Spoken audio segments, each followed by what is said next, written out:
Hello and welcome to yet another episode of the original Donkeykast. I am Justin, and with me is Derek. nailed it. I Had thought to I keep. couldn't hear you again for a second. I was just keeping the timing. Yeah, You that slow pace I was going with. I hear you. We ain't in a rush. How you doing today? I'm doing good. I won this last night. That's you can watch Oh, I saw that. that you uploaded that. Yep. So you So can you go look at won. that. Yeah, exactly. You beat the computer, huh? Uh-huh. I know it seemed impossible considering I'm pretty sure it was on easy and I've been playing that game for more than I haven't been playing that game of my Hmm. life. But I did Yeah, it. it was on Who would have easy. guessed? I think. I only noticed afterwards. I was like, this is way too easy Uh-huh. because I just Sure. started up. Yeah. All right.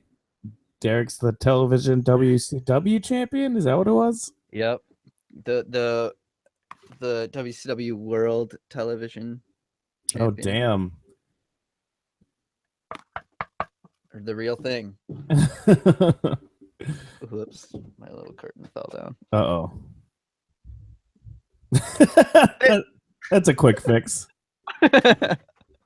All right.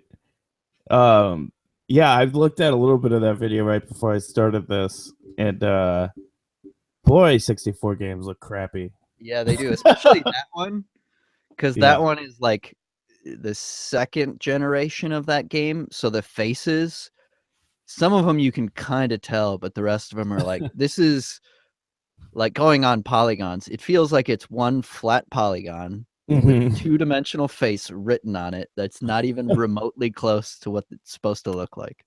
Yep. Yeah, it sounds about 64. Yep. Those early generation games. Yeah. Because Um, you can tell because the later iterations of that game, they made two more after that, and they got a lot better. yeah. Like markedly so. The people looked like people later on. Yeah, it must Wild. have been. That's yeah, the 64. Especially when you like put it on an HD screen these days. Yeah. It just looks so bad. Something about the old tubes made it kind of acceptable. You were like, I don't know, Yeah. 50% of this might be the TV. Who knows? Yeah, it's like it's yeah, that standard definition stuff does not look good in HD. No. Looks very bad. God, like watching these old Letterman clips, you can barely even make them out half the time. Right. They've got to release like masters of those at some point, I hope. Yeah, you'd think so. I mean, for as many times as I saw Johnny Carson infomercials, you'd think Yeah. they wanted to get in on that game. There's Johnny Carson. Oh, for like the DVD box set or some shit. Yeah.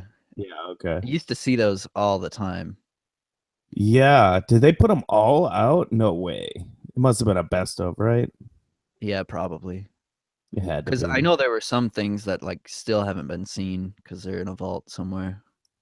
Yeah. Yeah. He was on the air for what, like 20 some years? Yeah. Almost 30? There's no way. God, if they put out like, I would buy each year of the Letterman box set probably. Right. Just or wait for somebody to upload most of it onto YouTube. Because they're I would all like, VHS like transfers. yeah. So it's like And two steps removed of horrible. yeah, yeah, it's bad. It But would be cool to see his it's old so morning funny. show. I would like to see a bunch of those. There's clips of that online. I mean, Okay. they don't look great, but it's certainly interesting. Like the Yeah. yeah, there's some crazy that show's very strange and it was live, Yeah. so Right. it's even stranger. Do you know he did a 4 a.m. show once? No. How long was Yeah, that? Or just once? it was in 2004. Oh, wow. He just he just taped a show at 4 a.m. Because because I was looking up Amy Sedaris clips of her on Letterman's show. Did you know she was on that show like 20 times? Yeah. Yeah. He said, I think it might have been anyway, but I just know that he like loved her. She was the only Yeah. person that could make him laugh or something like that, like genuine laughter. She's hilarious. He has some quote about her that's like just how much he loves her, I guess, far and above everyone else. Yeah. I'm the worst person to talk to about Letterman quotes, and you're literally the one No. I'm talking to. No. I don't even know that quote. I know that Conan O'Brien said she's like the funniest person in the world. Yeah. And Letterman, and yeah. She's so funny. That 4 a.m. show is hilarious because they do a remote where she walks through her neighborhood at 4 a.m. in New York. And just everything she said is hilarious. You got to check that out. It's really funny. It's super funny. Add it to the list. Yeah, it's really great. Like I can't even remember any specific line just because like every single thing she says is hilarious. But yeah, she's so funny. And yeah, it's a shame you don't see more of her. Yeah, she had a cookbook that she did like Yeah. she did publicity for, I believe, and that was the last time I saw her. Yeah, that's how I ended up on the 4 a.m. thing because I saw that interview for her cookbook. Gotcha. Which was, have you ever flipped through her cookbook? It's pretty funny. No, yeah, I imagine it's hilarious because as far as I remember, it was barely about cooking. That was just the form to make a bunch of jokes in.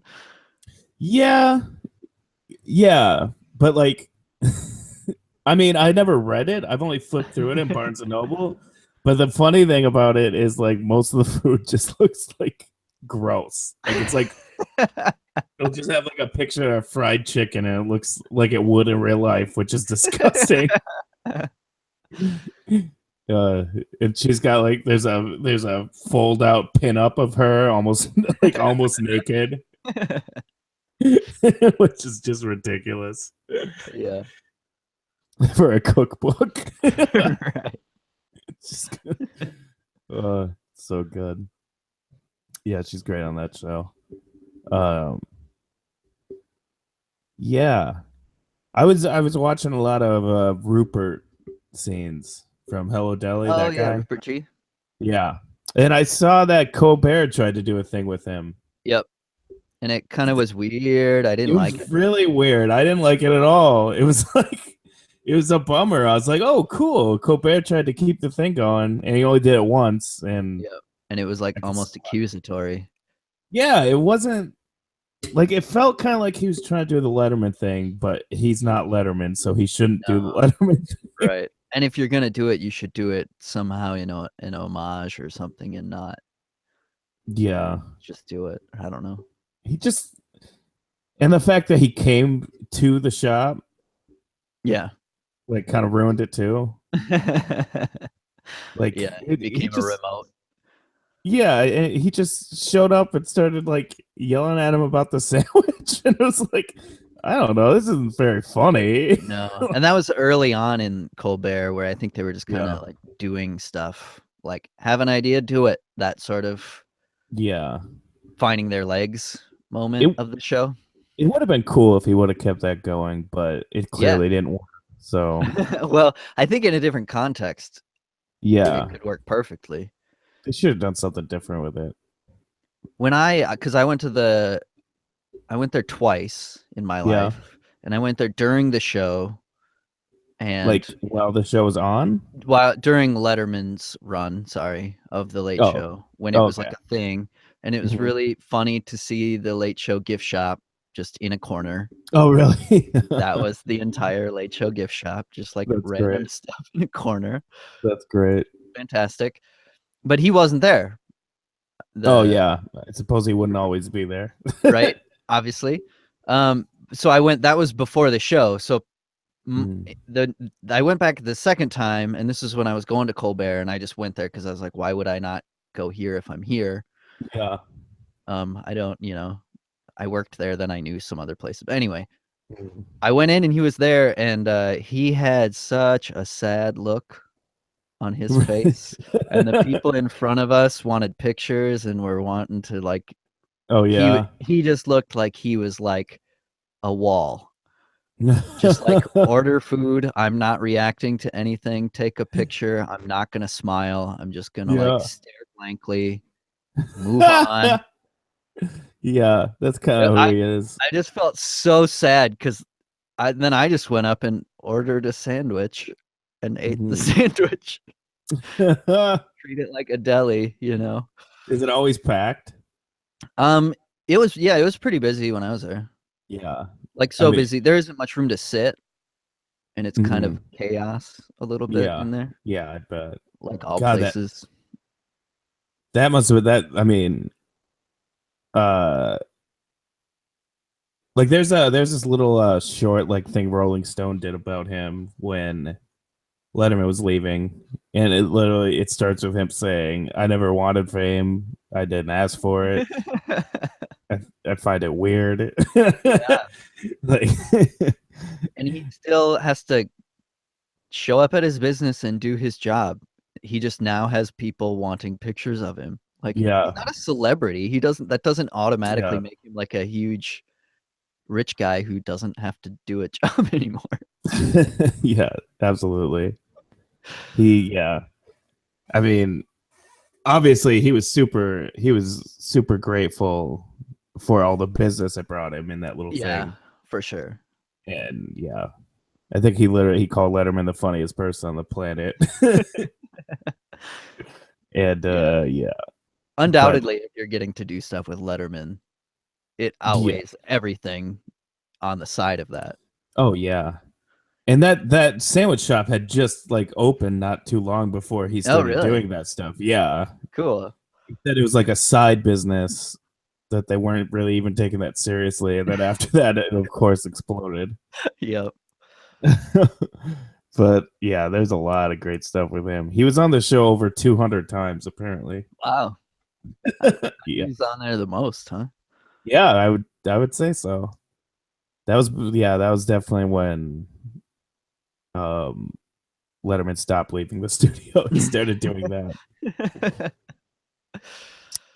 Because he couldn't leave the studio anymore. Everyone would just like fucking swarm him. Like Yeah, it's not like he could do the things he was doing before. He right. couldn't interview people on the streets because there'd be so many people. Mhm. My eyes don't line up at all. I need to get them fixed. What do you mean? They don't line up. Oh, you mean like your vision? Yeah. Like my pupils don't look at the same thing. I can see now that I'm looking at myself. They don't look at the. That's why I can't see. Well, it's maybe too many Letterman videos. Yeah, I keep going to the eye doctor, and They've switched my prescription twice, and it got worse both times. And Hmm. so it's very annoying. Yep. Can't they tell that? Yeah, I you'd can think see so. it now. You would think that vision doctorology would be more Yeah, evolved than vision it is, maybe. doctorology. Yep. Yeah, that's what it says on the side of his van. Um,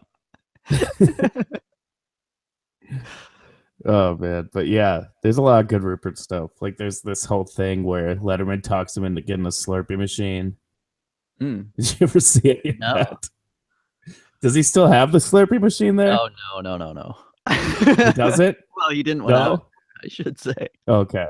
Well, unless it was, Okay. like, hidden somewhere, but it definitely wasn't out in the open. I feel like I would Yeah, I have don't know. noticed that and been like, "Why the fuck is there a Slurpee machine?" Yeah. It seemed to make him a lot of money. He's he was talking about that it made him a lot of money, but Yeah, I yeah, bet Letterman just talked him into getting a Slurpee machine and then he the got one. margin on that is pretty high, I would imagine. Yeah. Yeah, that's Ice pretty and good. syrup. It's a Yep. good That's what business. Letterman kept saying. He's so good. He sold them for $2.95. He's like, "Oh, That's a $6 value. I'll raise the price. I love how he'll go away with. He'll just go along with things. I'll raise the price. Yeah. And then The best. will pay for it. Yeah. The best thing they did together was, did you ever see the thing where Rupert put on a hat and glasses and let him see what he was doing and tell him what to say? Yeah. Oh my God. There's so many of those and they're so funny. I totally forgot about those. They're so good. There are quite a few people who do that sort of stuff right now. Oh yeah, it's kind of weird for how sure. maybe he didn't invent it, but just having him do it. I don't know. I can't think of somebody that did it before.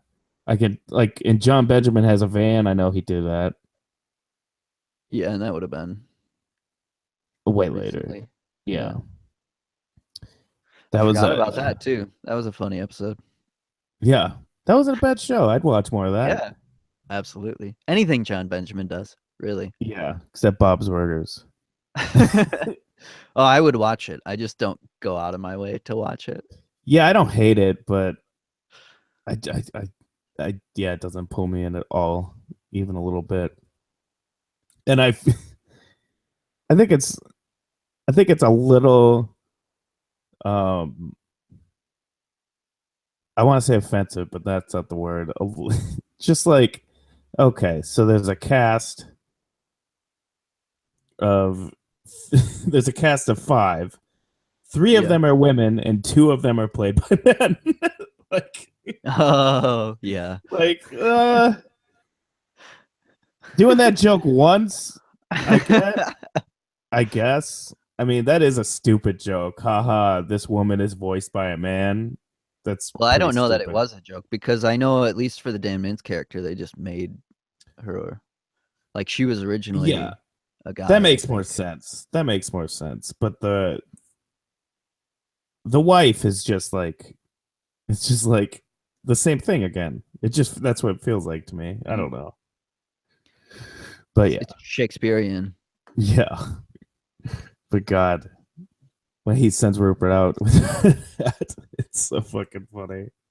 Just the things he has to say to people. It's just like, hey, Big Sean, just like antagonizing people. Come over here, I'll drop you like a bag of dirt. And he says it. Apparently, I forget where I heard this, but apparently a guy pulled a knife on him once, and that's why they stopped doing it. Whoa. Because of course. Right. Yeah, eventually. Yeah. But and then if you talk to enough people in New York randomly, you don't even have to call them a dirtbag. You can just talk to them. One of them will pull a knife on you. Yeah, exactly. Oh, I love this one where he goes to a clothing store and asks this woman, "Are you from here?" And she says, "No, I'm from France." He goes, "Oh, me too." And then everything she says, "Oh, me too." Yeah. Oh, what street were you on? And then he's like, "Oh, that's the street I'm from." He just keeps going. And then Letterman keeps making him dance. He keeps going.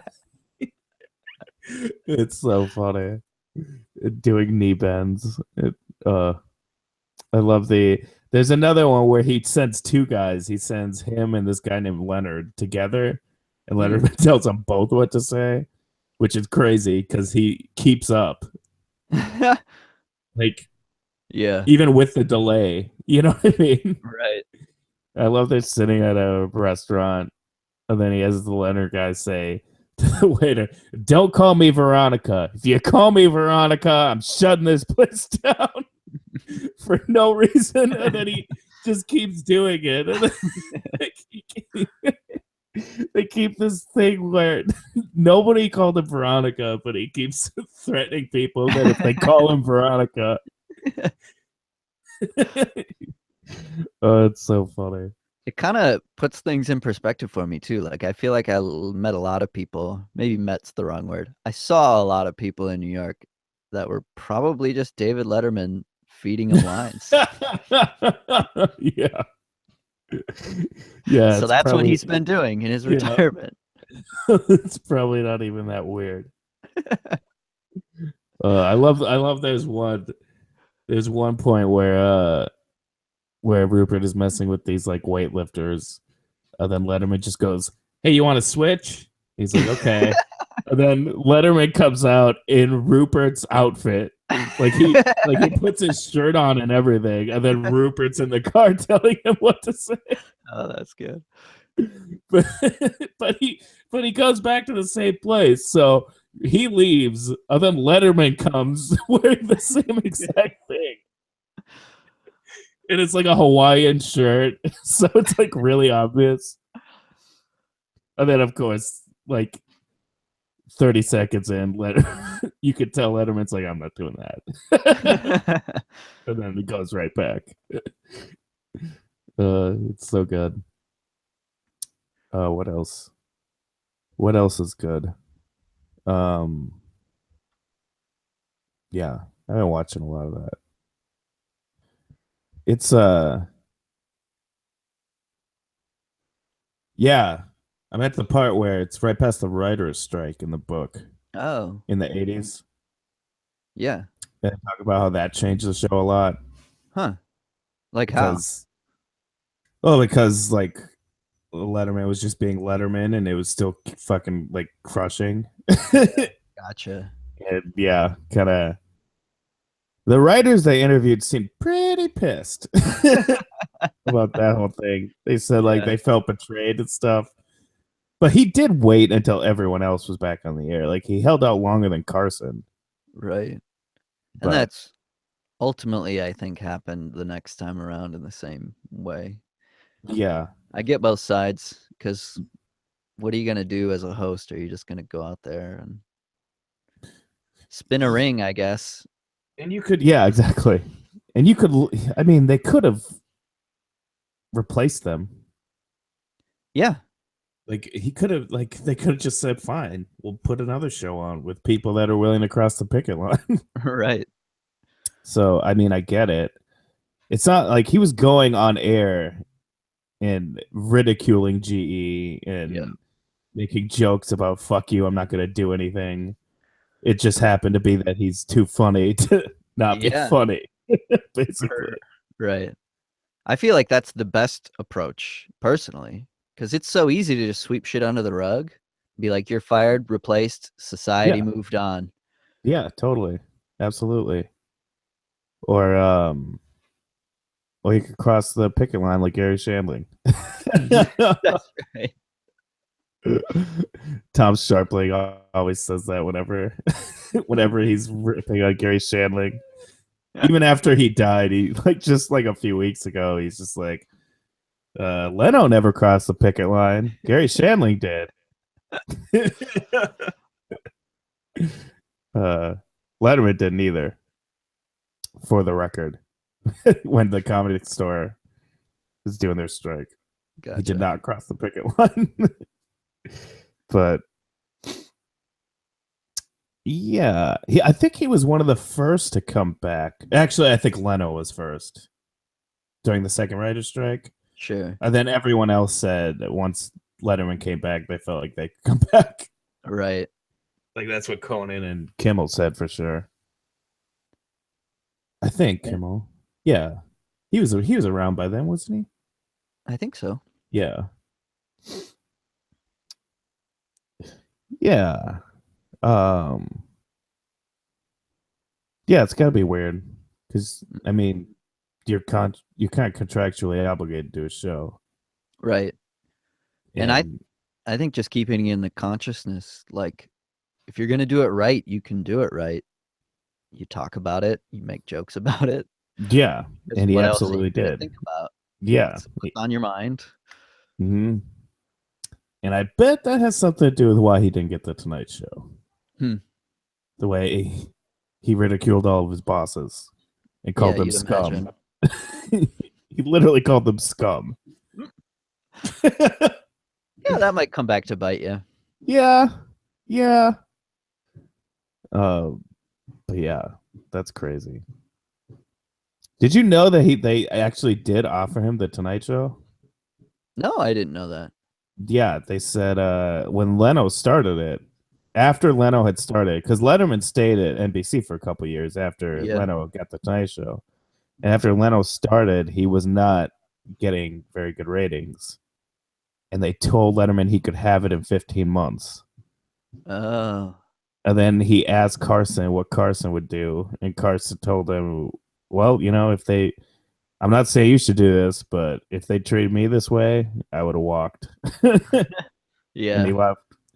Yeah. And, and also, Use there's the that as a fact, bargaining chip.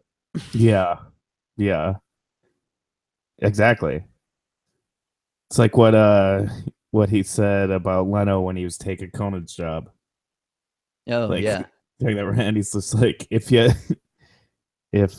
network screws you, you'd go across the street, you get a new job, you make them eat your words. You don't hang out in the lobby going, you guys need me anywhere? Yeah, there's plenty of other places to go. Yeah, that was great. That's so funny. Yeah, that whole thing. Yeah, he was having. That's the most fun he'd had in a long Oh time. yeah. So Visibly, you could yeah, tell. You'd be like in anticipation when you were like, is he gonna go there? Is he gonna talk about it? yeah, and every night pretty much just Yep. kept doing it. Oh, it's so funny. I love. Yeah, those times are gone. Well, they're just different because I feel like Kimmel, they're and Colbert and Conan, but I think Kimmel just leaps out the most that he is like so heavily influenced by Letterman that it is apparent on the surface, like Yeah, in the way that he operates. yeah, absolutely. But has also, I feel like he's done a great job of kind of like riding the tide of the modern era of still making YouTube videos that aren't just schlock bullshit. Yeah, for sure. Like I it's like just a Kimmel. segment and you can put it on YouTube. Fun. Yeah, yeah. I guess that's pretty much the future of talk shows. I wish they would just fucking stop interviewing boring people. Yeah, me too. Why do There's they no do it? need. There's no Why need. do no, no. I don't care if you have fucking Tom Hanks on twice a week. Why wouldn't you? Well, if he doesn't want to, that'd be I the mean, only. yeah, but I was just picking a funny Right, person. right. Well, that's But what Kimmel did when he started. Is he had one guest co-host for like a week. oh yeah, I'm pretty sure huh? because there would be people. At least it's one of the ways I got into it was there'd be people I would like, and you'd watch that week and be like, "Oh, I like Kimmel a lot." He's not Yeah, that's like a the guy really who good was the idea. Man Show. I liked the Yeah, Man Show. It was fine, but I mhm. thought of him in a mold, and then I Yeah. quickly learned like, oh, he's not that at all. No, he just got teamed up with Adam Carolla for some Yeah, reason. who is like that Yeah, show who is is Adam absolutely like Carolla. that. Yeah, yeah, absolutely. And the funny parts were Jimmy Kimmel. I made some joke about Jeremy Piven the other day, and at the Adam Carolla show liked it. I have no idea why. So random. Well, clearly they Google all Jeremy Piven tweets. Yeah, like why? Oh, it's so bizarre to me. Um, Do they follow you? I Or don't think so. maybe it got retweeted I don't know. It wasn't even like a by joke. It was somebody. just like, hey, at Jeremy Piven, you seem like a cool dude. You want to hang out sometime? I was just being an idiot. I think I was like drunk and I thought it would be funny. And then then all of a sudden Adam Carolla show likes your tweet. Yeah, Like, that what adds the up, fuck? I feel like. Yeah. Oh man, that was weird. Yeah. Did you ever see Letterman on the last episode of Jon Stewart show? I That's on think YouTube. so. Yeah. If he was on the last one, I That's fun. definitely would have seen it. I just don't remember. Not the last Daily Show. Oh. Um, His MTV show. Gotcha. No, I haven't seen that. That's pretty entertaining. That's pretty good. On the list. That was cool. That was cool of him to do. Yeah, absolutely. And there's a like when Conan O'Brien was like 4 months in, he came on Conan O'Brien's show. That was awesome. Did you ever see that? Yeah, I'm pretty sure That's because pretty great. I've seen it talked about too. Like, Yeah, Conan talks about how it saved the show and stuff. yeah, Yeah. That was nice of him. He didn't have to fucking do that. absolutely. Especially on an NBC show. Mm-hmm. His old show. Right. Like, yeah, he had no reason to do that. And apparently he's the one that asked to be on. Oh wow, Yeah. He called them and asked, hey, you want me on? cool. Yeah, that's pretty awesome. I bet he's loved Conan ever since. Like in that, like the Leno Conan thing. I feel like was almost the epitome of like, oh, I've been waiting years to be talking about this. Yeah. Uh-huh. Yeah. He always like when they ask him if he's got a problem with Leno in interviews, he always says no. But I don't buy that for a second. Yeah. That's pretty hard to believe. Right. The way he delights in making fun of him and isn't friends with him at all. Right. Oh, Did you man. ever see the Kimmel interview with Leno? It was during that whole Oh thing, and yes, he that was just so tore him to funny. shreds Oh yeah. to his What's face. what's the best prank you've ever done? One time I told this guy he could have my show in 5 years, and I let him have it for a little bit, then I took it right back. Leave our shows alone, Jay. We have family. You just have cars. So funny. Yeah, Kimmel's pretty great. He's so in love with Letterman. It's crazy. Yeah. Yeah, I'd like to see what Letterman does next. I know he's gonna do something. There's no way he can just not. Right. For the sake of humanity. Yeah, absolutely. I 2015, that's when it went off. Like right before summer, I think. Yeah. Mm-hmm. That'd be great if he had a podcast. Yeah, that'd be perfect. That'd be so fun. Yeah. Because that's what I want late night shows to be personally, is like a mixture of the two. If you're going to interview somebody, interview them for like a half hour or half the show. Or an hour. Fuck it. Yeah, the whole thing. Either way, just like that's the way the world is going. I want to hear a long form conversation. Yeah. And if Letterman's doing it, it'll obviously be one of the best. Yeah, for sure. Yo, why the fuck doesn't Mark Maron have a talk show? I think he didn't. Maybe he did for a little bit, or was that a different show? He had a radio show, but that's totally different, obviously. No, yeah, but like since the popularity of WTF, I do not understand why somebody didn't give him a talk show. To do his show on TV, basically. Yeah, do a long form interview show. That'd be great. Maybe he didn't want to. Maybe he's making enough. I doubt it. There's no such thing as enough. What am I saying? Yeah. I can't imagine he wouldn't want to do that. He actually does get one in his show. Oh, really? So, yeah. Yeah. Yeah. Clearly, that seems to be where his head's at. Yeah. Are you going to watch that show, you think? I'm going to, yeah. Okay. I just don't know when. I've been busy. Okay. I've been busy not watching the show. I probably shouldn't say too much then. Okay. But yeah. That part is interesting. The show's not fantastic, but it has genuinely great moments. Cool. That's all you can hope for, really. Yeah, for most things. Yeah. I just listened to a David Wayne on a podcast. I love the David Wayne. Michael Ian Black podcast, How to Be Amazing. And Is that good? yeah, I really like it a lot. There's a lot of Okay. really good ones. Michael Ian Black's a very good interviewer.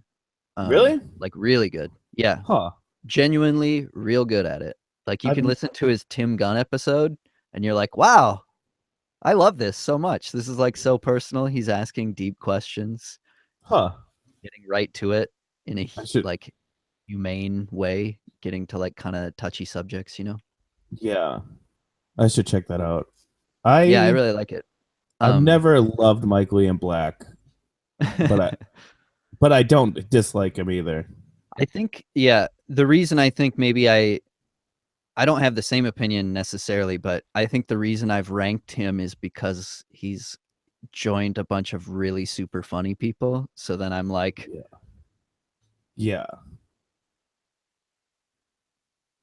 thinking of that realm of comedians.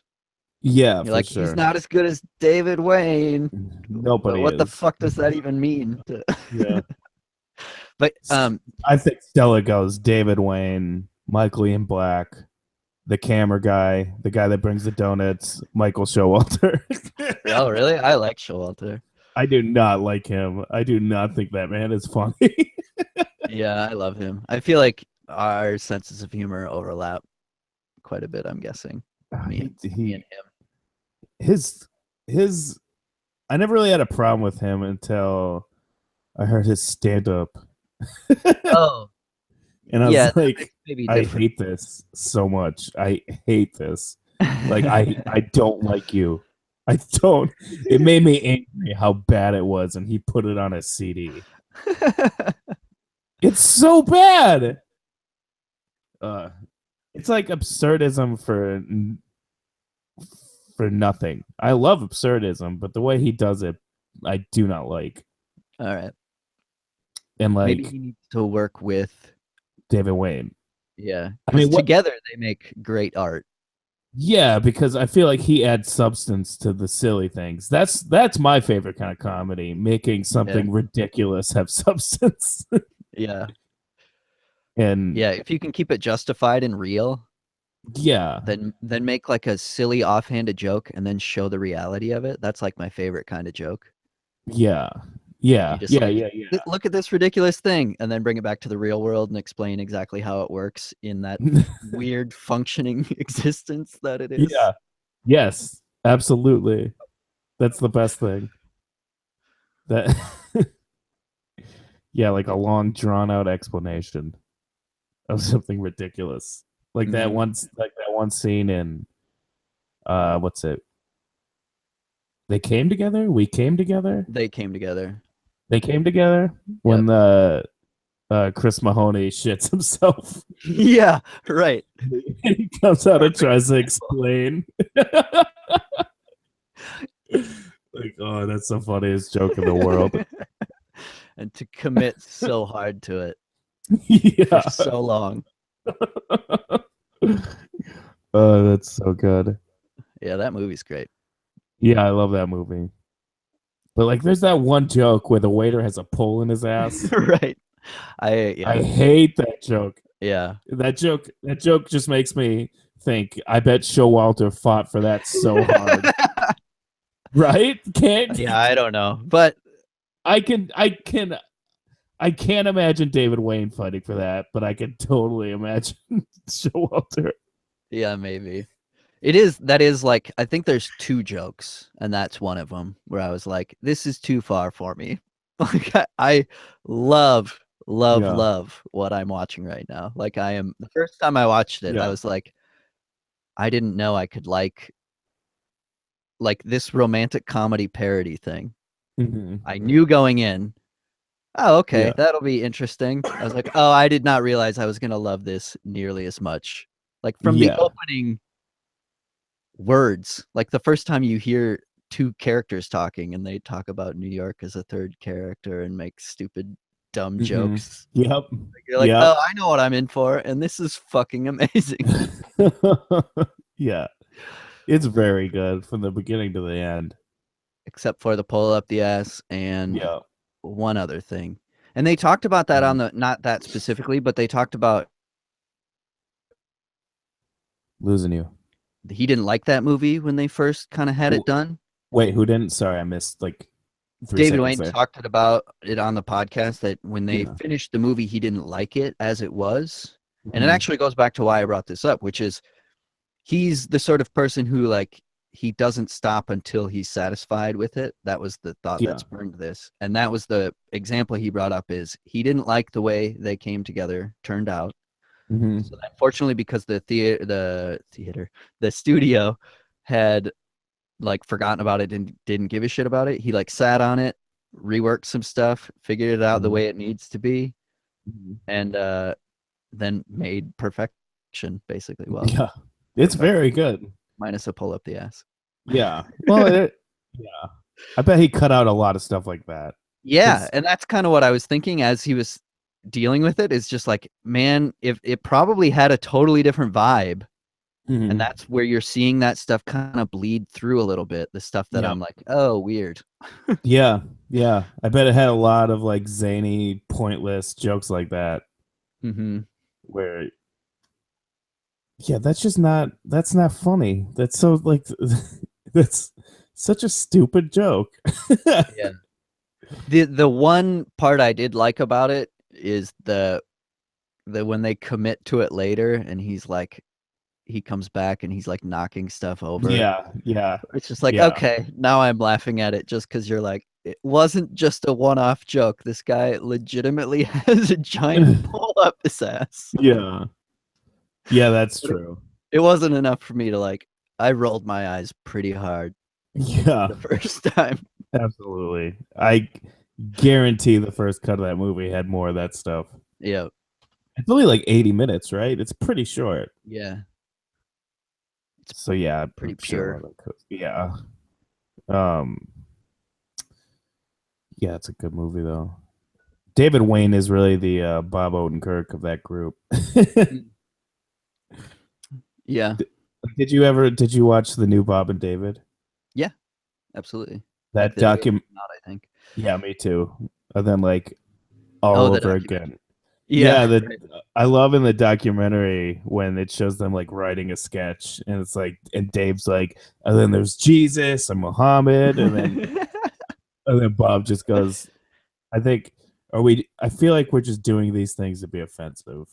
I feel like Yeah. you're just trying to be shocking. Lost the thread of the joke. Yeah. And I was like, yeah, yeah, that's why Mr. Show's great because you have David being kind of shocking, kind of offensive, and then Bob Yeah. being hilarious. And I mean, holding the reins a little bit. yeah. I mean, Dave is very. I'm not saying David Cross Of isn't course. funny, Of course. but I feel like he's funnier when he has a Bob Odenkirk holding his leash. Yeah. Well, at the very least, he won't go out on limbs. Like the one, the one thing that jumps out at me is when he's playing.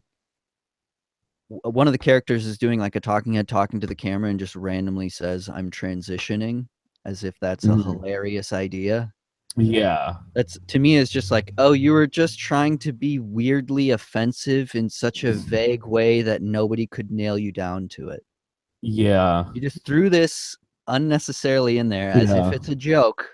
That's true for sure. And that's the sort of thing where I'm like, that stuff doesn't happen, or at least not nearly as often. It didn't happen in the older version of it. No, I Or think I guess it probably did, but I I don't remember what it is, but I was literally watching a documentary where that happened.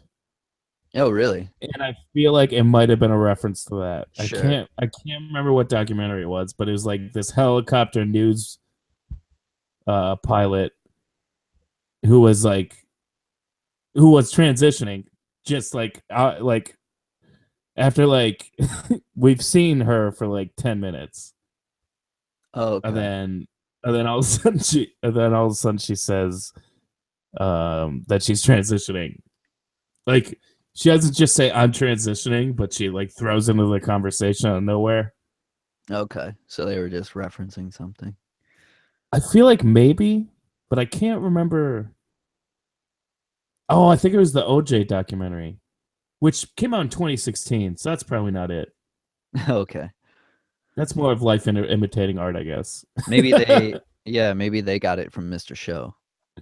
Yeah, yeah, yeah, exactly. There Yeah, were some examples of that, and obviously the old show's pretty homophobic at times, if not openly racist for racist sake. That's some of that stuff yeah, may not hold up as far as I that remember. happens. Yeah, that happens a lot. Like I was watching a David Letterman clip where he was at McDonald's too, and and he makes a joke where he says, where he turns to an employee and he goes, "I heard Ronald McDonald's gay. Is that true?" It's like, ooh, oh boy. Yeah, Like back then, yeah, that's not a not great joke. I'm not too bothered by that though, just considering there's no judgment to it. I don't know. A lot of that old Yeah, stuff, yeah, it's like negative. That's why it's brought up. It's brought up as a default for bad. yeah. And that just seems That's like an true. innocent question of whatever. Yeah. Yeah, it was almost like he was just trying to start a weird conversation with a stranger more than anything. Right. But yeah, and there's another thing where what was it? Oh wait, actually he diffused it immediately because he told some guy to sit next to him to do the ID to be in his picture for his ID, and Sure. he's like a lot of times when I do that, the men linger, and I don't care for that. You're a good looking man though. He just like hits on him right after he says that. So that diffused pretty Yeah. quickly. Yeah, You're a good absolutely. looking man though. Uh, yeah, he got his NPC ID and he had the like a page just sit next to him, so this this guy's in his picture with him. That was pretty good.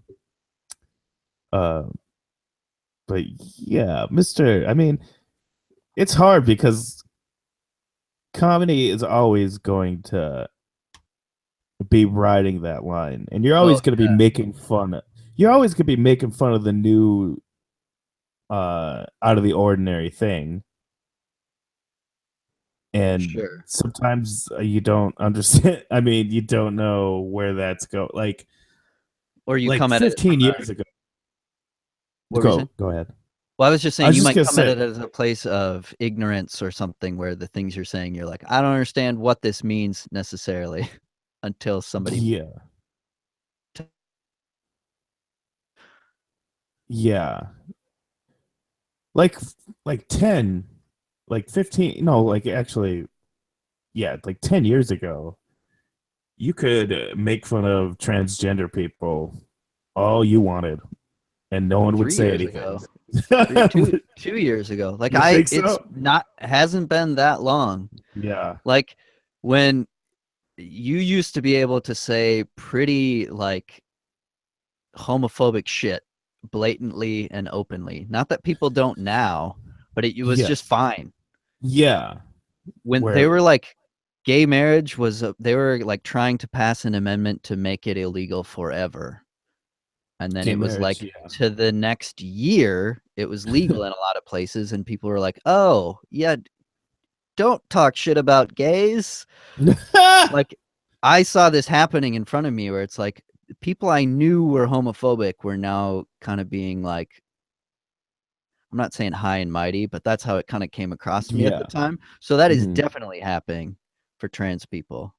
Yeah, it's kind We're of going crazy. through that, I believe, because there are still people who make horrible jokes. If you go to any open mic, Yeah, absolutely.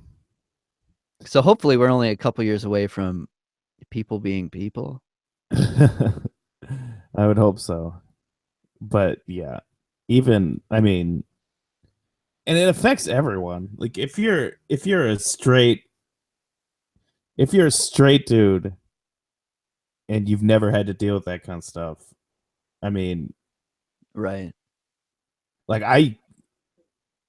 uh I wouldn't like ridicule a transgender person, but I would probably have called them a dude, like if it was, you know what I mean, and not Right. thought twice about it. Yeah, like any cis person at all to like have any window into it, you have to come from somebody else's experience, and that alone puts a barrier that you can't Yeah. comprehend so much.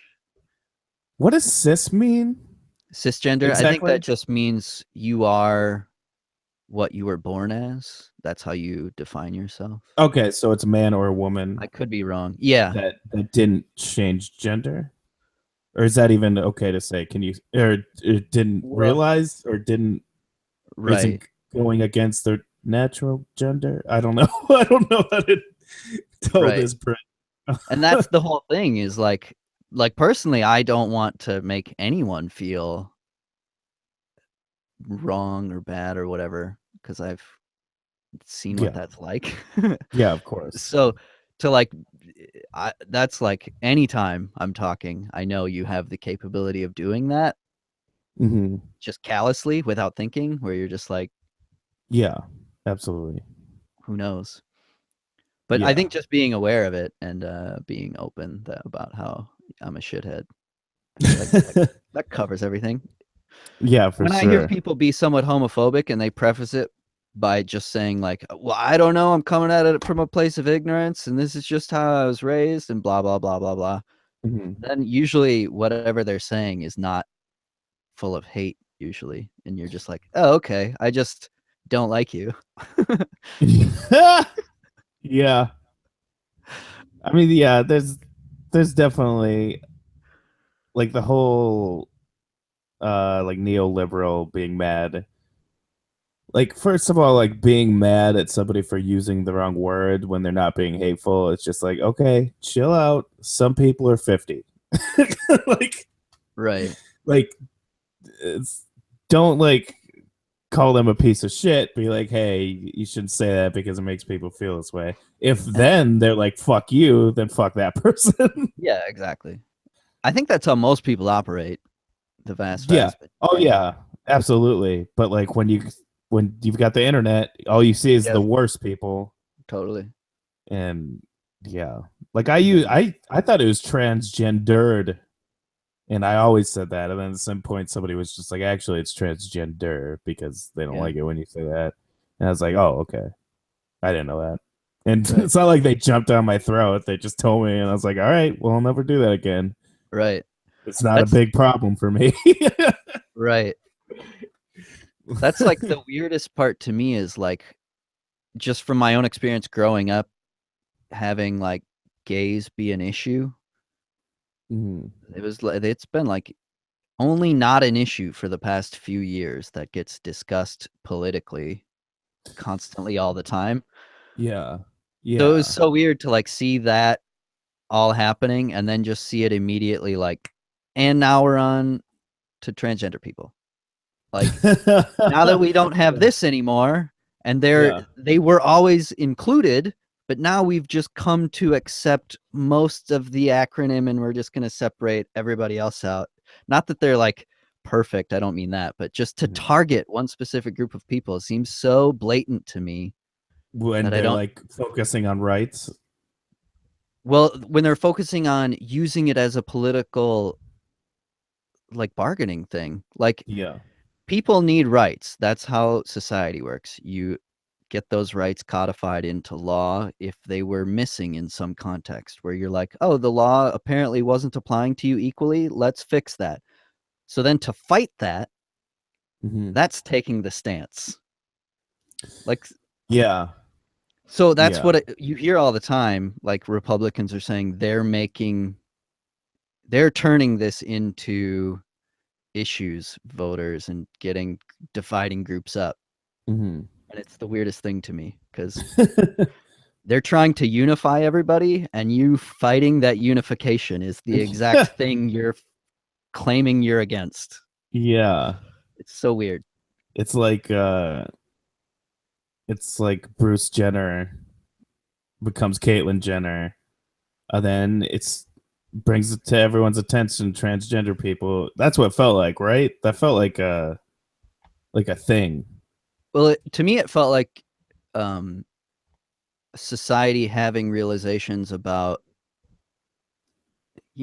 just like they did with a bunch of other things that we had, like societies as a whole preconceptions about. It's just like, get your shit together. What the fuck is going on?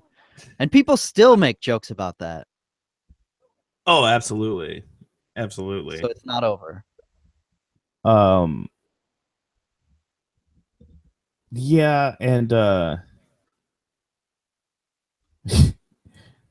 only person I've ever heard make an okay joke about that was Bill Burr. Made a joke about it on Conan, where he's like, you can do whatever you want. I don't care what you do, but it's just like I can't be surprised. Like I shave my beard, everyone's like, what the fuck?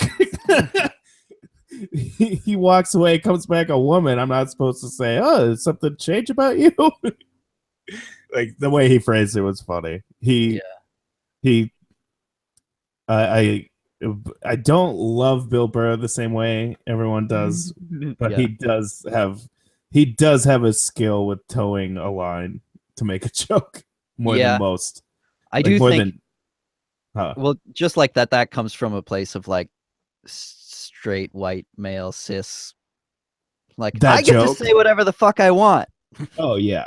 Like to somebody who's going through that and they're like, I don't know how people at work are going to treat me now. I just want it to not be a big deal. I would like to show up at work and just go about my business like I always have. And then Bill Burr represents but I'm going to talk about it. Yeah. That's the main problem. The main problem is the people that think that they're all Bill Burr. Right. Yeah, that's when Bill Burr is all that comedy. Yeah, it is. He's a skilled comedian that tries to find comedy in taboo subjects and not be hateful about it. Right. And I don't think he is. No, not at all. But other people are. Yep. And they take that and run with it. Yeah. Take shit he said 15 years ago. Yeah. On YouTube. Yeah. This defines my life. Yeah. This joke that they divorced themselves from. Like even Sarah Silverman has said in interviews, she's just like, I used to do jokes that I'm completely embarrassed by. Yeah. Yeah. And people take those seriously. And it's like, first of all, it's a joke. Second of all, it was 20 years ago. It was a different time. It's so weird. Like growing up in the 90s, it was kind of like, oh, it's perfectly okay to be gay, but we can make fun of them. Oh yeah, that's right. Like they aren't people. It's fine to be gay, but it's hilarious. But it's a good punchline. It's perfectly normal, and also I'm gonna use it as an insult. Yeah, exactly. Yeah, it's such a strange line to toe. And even you get that feeling with like old like shows from like, let's say like the 70s and 80s about like black people, where they'll make jokes like you're equal, but they'll make jokes that are like, who yeah, you clearly like grew up, like daggers. They're like, not a big sword that you're swinging anymore. You got in close and was like, yeah. You definitely get this impression like I grew up not thinking these people are as good as me. Yeah. But or not even that is necessarily what you think, but it's ingrained in how society taught you. Right. Which is, weird to watch. Yeah. Like Carson make a joke about black people that's kind of like, Jesus, like if you said that today, you'd be murdered. I think didn't Don Rickles had like a bunch of that stuff, right? Like I'm the one time he came out, well, maybe not one time, but I remember him coming out onto Carson like just randomly because they were on the same lot or whatever. Mhm. And I watched a clip of it, and they kind of built it up like he used to do this. It was so funny every time, and then he just comes out and it's like horrible racism. Ah! Yeah. Which I did like listen to an interview. He did Fresh Air, Mhm. and so I listened to that, and he kind of talks about it. He made me appreciate it a little bit more, which is he claimed to be an equal opportunity offender, which is not necessarily true, obviously, but Yeah. they played a clip of him saying at the end of one of his sets or whatever, I suppose it would have been an album, that he's just like, okay, I made all those jokes, but I make them about everybody because we're all just people and we gotta like come together and not be. It was just like, oh, okay. His heart's not in the wrong place for sure, which you No. might get that oppression Yeah. sometimes. Yeah. He just doesn't really. Yeah, I'm an equal opportunity offender. So, how many jokes about straight people do you have? Right. Yeah. Yeah. Comedy's a bummer. Yeah. And Shock part of the comedy. reason, Shock comedy does not hold up. no. Even if it's not offensive and shocking, it doesn't hold up because in 10 years that'll be tame. Right. It's like Nintendo games versus everyone else. You try Yeah. you cutting edge graphics or cutting edge shock humor is never gonna hold the test of time. Right. You're riding a wave that's Yeah. gonna eventually crash into a shore. Yep. But look at Letterman. his old Surfing. jokes, his old jokes, like that dump truck joke, like that's still hilarious. Yep. Like stuff like that's great. You gotta and a new spin on an old thing. Comedy. Comedy. Yeah, cutting edge comedy is hard to come by and sustain. Yeah. But it's just you don't like it's this weird new thing. Everybody make fun of it. Or Mhm. Right. Getting it's the cheap like jokes now. yeah, like Richard Pryor. Actually, he wasn't that offensive, was he? Not really. I mean, he would Not as far literally. as I remember. I mean, he would talk about sucking dick on stage. Right. So Yeah. But that's that was the opposite of what I'm saying, actually. right. Basically. Well, yeah. I mean, he might have been more sexist or something. Yeah, probably. Something that I'm not fine-tuned to notice, and that is so entrenched in society that Yeah, sexism's a problem. we don't notice. Yeah, you just look at the late night groups. Mm-hmm. Who's got shows? Yep. Samantha Bee. Men are getting run out of town. Seth Meyers is doing a good job of having, like, he has a segment where he does jokes I can't tell. Yeah. He'll have some of his writers out there to do jokes Uh-huh. that are funny, but he doesn't feel comfortable telling. Yeah. Which to me is That's a just good like, idea. oh, this is a sly way of not just getting the material out there, but like showing people, hey, here's a super funny person. Here's a Yeah. super funny person. Yeah. That's good. I Yep. like that. That's a great idea. I've never Yeah. really watched this show. Maybe I should check it out. I watch his YouTube clips, like Yeah. everything. Yeah, I like his show a lot. Yeah, I should check him out. I've always thought he was funny, but never really like never gravitated towards him. He like I kind of maybe felt a little bit like that, but lately he has been crushing it. Like he's been doing a great job. Like funnier than I've ever seen him. Yeah, I think I've seen a thing or two, a clip or two, and thought they were pretty funny. Cause I used to watch early on and I was like, he's not comfortable. Like I'm Yeah. seeing him act out or do stuff, and I can tell that he's only like 70% into it. And you Mhm. watch now and he's like 120% into it. Like doesn't That's care. good. When something doesn't go over, it's still funny to him. Like that's what you want with somebody Yeah. who's doing that shit is like, it's what I love about Colbert. Like there were so many times where he would commit real hard, it wouldn't get a laugh. Mhm. It was really funny, but for whatever reason, didn't get a laugh, and he would Yeah. never show. Like, I'm not backing off of this. What's going harder on the gas right now? That's like the anti-Letterman. Yeah. I learned that from, or maybe I learned to notice it from Jody Lennon, who was on Exit 57 with Colbert. Oh yeah, And she was just talking about how, the like, brunette. yeah. And she was saying, if you feel the urge to pull back, push twice as hard.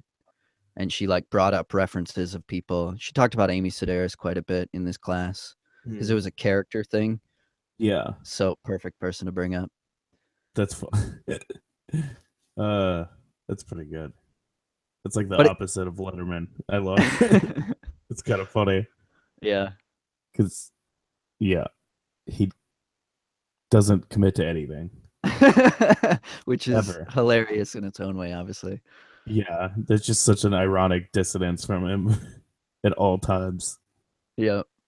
I love that. I was watching something where he did a joke and it died, and he's like, "I bet one of my writers that wouldn't work," and I just got myself a C note. Told him he kept bringing it up during the show. He brings out like Sedaris. He's like, "I made $100 on this show tonight."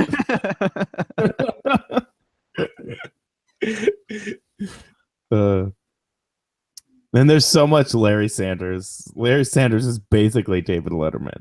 Like, oh yeah. like of anyone. Like there's almost nothing of anyone else in him. Like he's basically just Letterman. Yeah. Maybe like he's probably loosely based on Carson in his mind. That's probably what he did. To just kind of have that But cool guy. there's so many straight up Letterman references, like flat out, like like the way he hates himself, the way he hates the way he looks, the way his delivery style. There are a bunch of very specific things that happen in the Larry Sanders Show that happen to Letterman. Like he has a stalker. He has oh yeah. There's that one where he sends Hank to bring flowers to the network, which is literally what Letterman did. Yeah, lifted right from it. Exactly. Wow. And Letterman was on the show a few times. Yeah, that makes me wonder. Yeah, he was pretty funny on that show. Those are like some of my favorite episodes when Letterman shows up. Yeah. Yeah. Show's really good. Mm-hmm. I understand part of why it's so good. Why? Well, if they stole stuff from Letterman. Oh yeah, absolutely. It felt like a behind the scenes of Letterman, honestly. When I rewatched it lately because Kate hadn't seen it, and that's what it feels like. I wonder if Letterman had a writer on staff that was pretty homophobic, and then in the 5th season they turned him gay. Wait, who? One of the writers. Oh, Phil. That's right. He was like a douchebag guy, so he was terrible to everybody. I don't just mean homophobic, but just the fact that they turned him gay.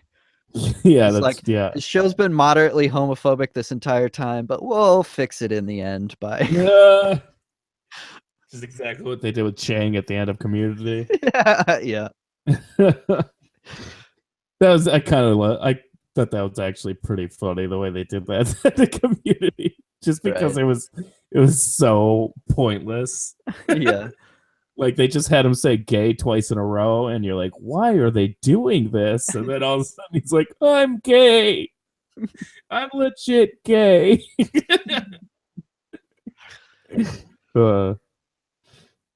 I miss Community. Yep. We need that movie. I bet he's working on it because he hasn't been talking about it. You think? Well, normally when he's talking about it, it's I haven't written anything. It's not started. Yeah.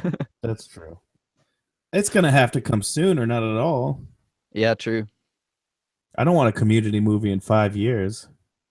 Well, maybe. Yeah, well, I'd take it whenever. Yeah, I would take it, but yeah. But I feel like it should be done soon if it's gonna be done. Yeah. Also, these people have careers that are skyrocketing. Right. Pretty much all of them, right? Yeah. I mean, I know I Keith wonder how David they're doesn't get a lot of work. I think season 6 was just a launch pad for more people's careers. That's why they Yeah. Actually, probably season 6, everyone had their careers. We're Yeah. just like Alison Brie's never been want for work, No. or Donald Glover. Well, I guess he left. Yeah. Danny I Pudi's on something. Yeah. Weirdly, I thought Donald Glover leaving was a bad idea, or maybe not bad, but I was like, I don't know if this is right, like the right choice. Because like For I figured, him? yeah, I figured like Yeah. Community will make you bigger, maybe, but I was way wrong, like 100% way off. Yeah. Needed to leave to go be himself. Yeah. But it's like his contract was up and he decided to leave before Harmon came back. Oh, okay.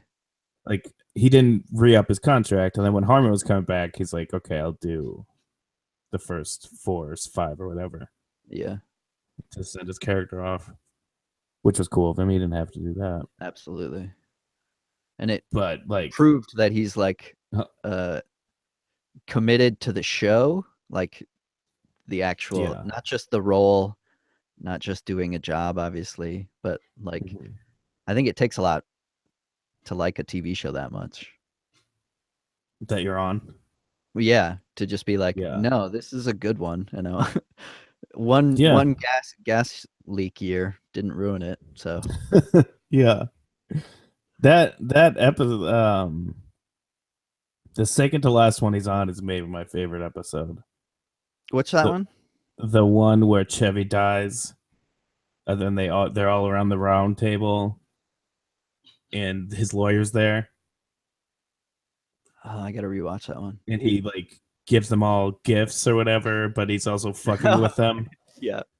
That one's so funny. Yep. That one's such a good one. I rewatched like I love it. so many, but didn't get that far.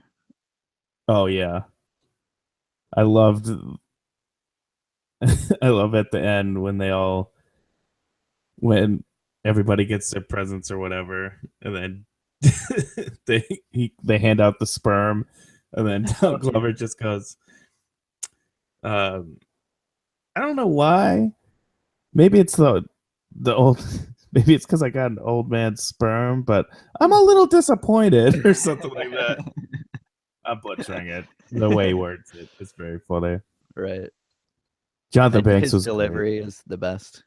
Yeah, he's a very talented comedic actor. Awful stand up though. Oh, did you see his special? No. I watched like 15 minutes of it and I was like so disgusted. Oh, really? I couldn't, not like it was offensive. It was just stupid. Like Okay. he did like a 5 minute bit about taking a shit or something, and I was like, Yeah. "This sucks." That's the trouble when you didn't do like stand up primarily, probably. Yep. You Yeah. needed to start doing that. Yeah. Yeah. Absolutely. Because he started with like a web series thing. Yeah. Well, I'm sure he had done stand up Yeah, but as an all 18-year throughout. old, Right. which is, I mean, whatever. Right. Like you don't want to box that and sell it to the people that have seen you be amazing. Yep. He's such a good comedic actor, though. I gotta watch Atlanta. I've only seen the pilot. Yeah, I gotta watch it too. It's The one of pilot was those that good. literally everybody talks about Hmm. in the most positive sense. Yeah, I really like the pilot. I don't know why I haven't watched more. I didn't have Yeah, access to it. Is it out on Netflix or something? I don't know. The pilot was like on YouTube or something, so Oh, that's okay. how I saw it. But yeah, he's a funny dude. I'd like to see more of him. I saw one of his rap videos. I thought it was awful, but other people tell me he's good. Yeah, I hear So that. maybe he is. I don't really listen to a lot of rap. I mean, I know that song was bad. Like no one can convince me that song was bad, not bad. But people say his other stuff is good. Yeah. But yeah. Yes, that's Community. I played Mario Kart 8 Deluxe. That Oh game's super yeah, fun. yeah. It's It's pretty the much like best. the Wii one, right? Yep, but better. They took a great game Deluxe. and made it better.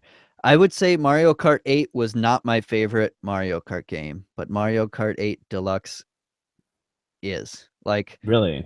the fact that Mario Kart 8 did not have the battle mode was enough for me to not like Oh, it. And then Mario right. Kart 8 Deluxe, not only does it have it, it has multiple versions that are really fun. Like Okay. there's one that you're doing like cops versus robbers. I forget exactly what it's called. But anyway, Koopas versus Goombas. one person has a piranha plant, so I know that's one of the things. And Okay. then you're putting him in a jail. So there's like 2 jails, maybe 3 jails, but you have to just like go by close enough to where your piranha plant jumps and bites them, and then they Mm-hmm. go into jail. And then there's 2 spots underneath the jails with flashing, maybe they're not flashing, but glowing lights. Mm-hmm. And if you run and hit one of those, it frees everybody out of jail. And if at the end of, I think, 5 minutes, 3 minutes, whatever time you set, the cops have to have all of them in jail either before Okay. that. And if you're Huh. able to outlast as the robbers, then you're just roaming around free. It's like real fun. It's surprising this is the first time I think they've ever done anything like it. Mm-hmm. Now that I've played it, it's like, oh, this feels so second nature to this game. Yeah, that sounds cool. Really like it a lot. And then there's Shine Thief, which is really awesome too. But I think they've done something similar. Yeah, I think I've seen some of that. But that part of what I really liked about that, it had like an epic experience on a level I hadn't experienced in a Mario Kart game, which is we were all starting at the same time on a line, and then we had to get to the shine. Mm-hmm. So we were all like Huh. descending at the same time. Like you could see other people, you could see how close you're getting. Like I was playing on my nephew, so I saw him ahead of me. So he's Yeah. like, I can see that he's gonna get there first, and you can see the CPU, and the music is just like, beautiful, epic stuff that's happening. Yeah. Aware of what's happening, seemingly. Yeah. But it was really cool because then he got it, and then obviously you got to try to get it away from him, and then Okay. That's I think cool. it's something like 2 minutes. You gotta, maybe it's just like 20 seconds. 20 seconds you gotta hold on to it, but you just have to hold on to it for a while. Somebody can steal it from you and pick it up, and then they get Mm-hmm. their time. That's And cool. once it counts down, you win, obviously. That makes me think of the beginning of a Rocket League match where the ball's in the middle and you all got to race to hit it. Yeah, That makes me yeah, think of that. totally. Yeah, that's cool. It's really I loved fun. Mario Kart 8. That game was Hmm. so fucking gorgeous. Yeah, the polish on it was It's second to none. crazy. It's crazy how good it looks. Yep. It couldn't I like I've thought this plenty of times in the past about video games, but not in like 10, 15 years. But when I look at Mario Kart 8, I'm like, I don't need this to look any better No, ever. yeah, Like they could like how do you improve on this? It looks right. It could last fantastic. forever. Yeah. It's fucking gorgeous. Hmm. Like I'll take new gameplay stuff, but like this thing's gorgeous. Yeah, keep this art style. Yeah. Same with Mario World 3D actually. Yeah, Like the Wii U Nintendo games are so beautiful. yeah, Like Splatoon, that game's fucking gorgeous. yeah. They really knew what they were doing. Like they all have a certain vibe too that Yeah. matches. At least to me, it matches the feel of the system. Mm-hmm. Super Maybe. colorful. Hmm. Super just yeah, their colors really pop. Yeah. Fucking oh. Oh, the Bombcast is on right now. Oh. It's been on. But they got the new hires. I wonder if they're gonna be Oh, on it. fun. The did you read about them at all? No, I haven't looked yet. Been Uh packing stuff, so. Oh, word. A woman named Abby is joining the East crew, which is Oh, cool. cool. They finally got a woman. Yeah. Like they needed that. Years in the making. Yeah. Like, yeah. Like even as a white straight dude, you get sick of what like it's uncomfortable watching this thing. There's like 7 straight white dudes. You know what I mean? Yeah, I'm It's slightly uncomfortable, and I'm 2/3 of that. yeah. But yeah, it's great to add a woman because like it just makes things better Yeah. to get different people in there. It's always the case. Mhm. Like and oh, they added a dude, white dude to In- West Crew. Okay. They're hiring somebody else too, though, but they haven't decided who the next person is. Oh, okay, cool. Was that But the video producer one, or is that some other thing? Is that I think Abby's the video producer okay? in East, but Oh, okay. they're Maybe gonna they did need the it posting down. in East. I think so. I think I saw a video producer in East because there was like an Yeah, associate yeah, yeah, producer, and then yeah. this There one's was. like a full-fledged producer. Yeah, they needed to take the onus off Vinny because Vinny's like in every video, but he's also setting up every video while he's in it. Yeah. It's kind of weird, Right. but also there's a dude joining the West cast, and he's 6'10". Oh, wow. That is a very tall man. That's crazy. Yeah. I'm used to like hearing. I've just been listening to a lot of wrestling podcasts lately, and they're all Yeah. super giant. Are they 6'10"? The giant himself. Oh yeah, yeah, yeah, yeah. Oh, really? They're I've never all even heard of a at person being least that tall. from from my favorite wrestler is 6'10". I think he's billed as 6'11" because they always got to inflate it a little bit. Yeah. Wow. Kane. I mean, a wrestler that makes sense Yeah, because you're gonna attract people like that. yeah. I mean, any human being, it makes sense. I mean, that's just the cardio count. Right. You don't make sense. You're not a wrestler. What kind of person are you? But 6'10", I couldn't even imagine. I hit my head on stuff, and I'm a foot shorter than that. That must be terrible. What a horrible life. It would suck to be that tall.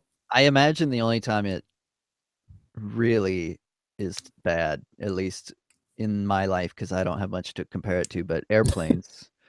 Airplanes are fine for me. I imagine they're just the worst for Yeah. all people.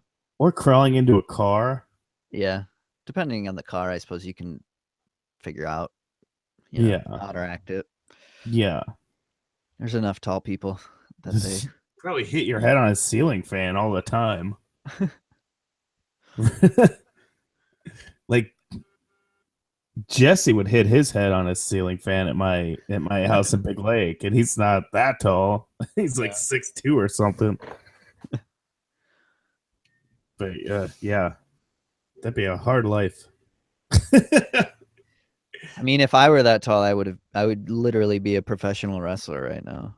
I mean, if it were possible. There's a lot of other circumstances that would I mean, have to happen. there's a lot of possibilities that come into your lap when you're that Right. tall, I bet. Yeah, and like the reason I'm not is because I'm 5'5", and there are some wrestlers like that, but they're fucking amazing wrestlers. They're not. Wolverine's 5'5". I know, and when they made him taller, I was like, "Well, get me to play Wolverine. What the fuck are you doing?" Yeah. I'm the perfect height. He should be short. I think Hugh Jackman plays a good Wolverine, but Absolutely. I like the idea of Wolverine being short too.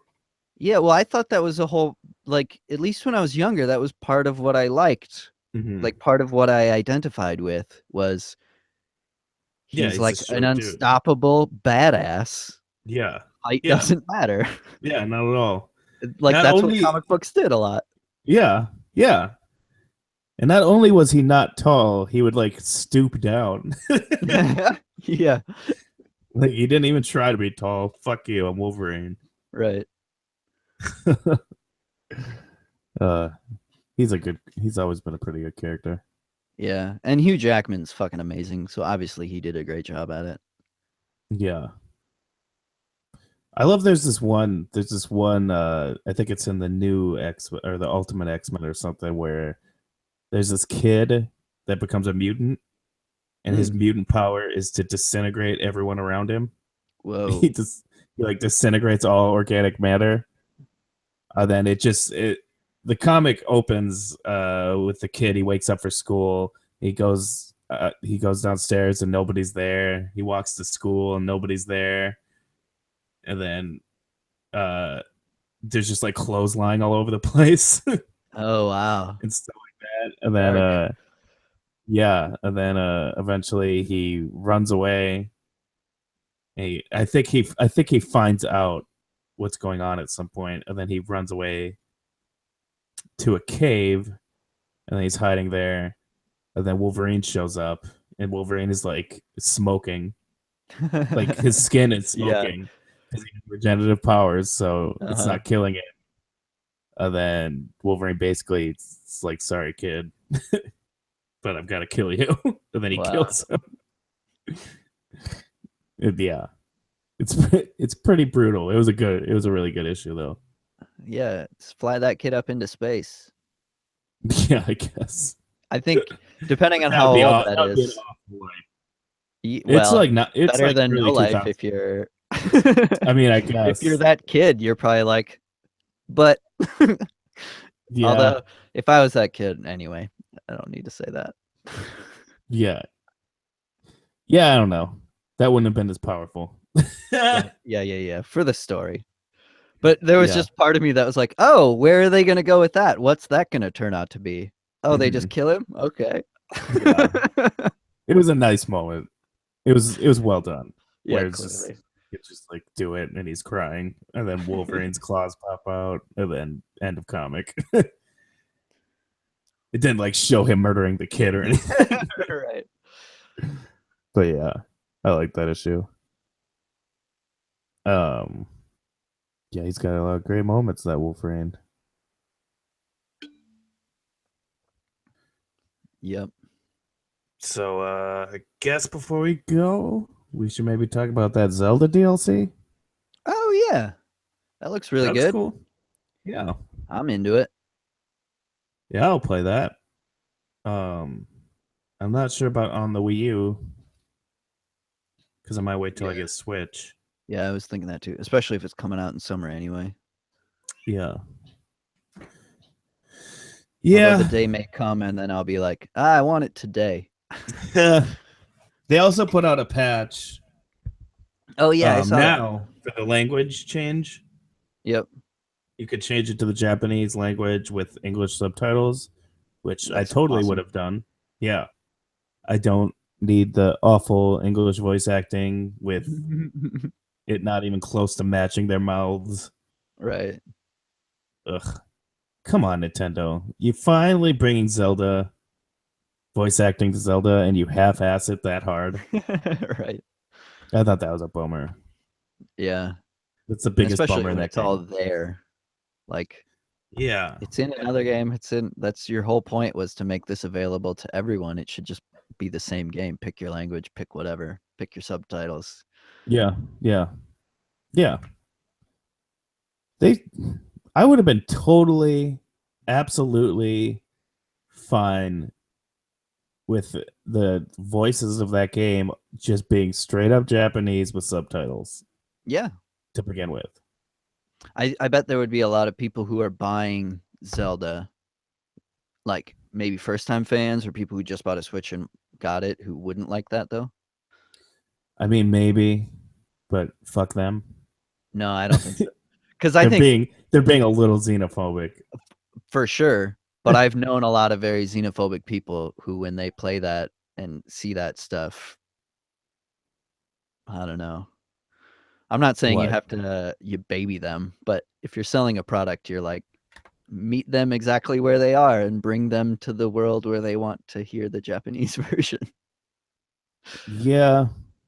I Because guess giving the option is better, but it's just the fact that I would probably think differently if they didn't so half-ass the English voices. sure. I mean, their fucking mouths didn't even close to match it. Yeah, Like, that's such a bummer. That sucks. right.